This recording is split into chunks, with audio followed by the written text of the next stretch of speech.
Yesu ashimwe cyane murahomeze neza mugwe neza muri Kristo Yesu.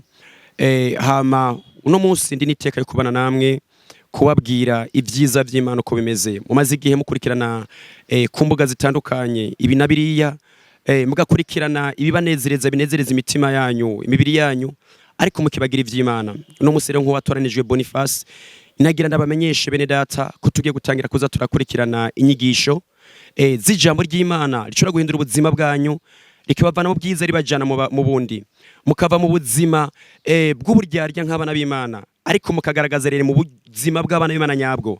Hamwe n'ibyo rero nagira ndabahamagarire kuza murakurikirana kuri televiziyo ya Buja Today TV.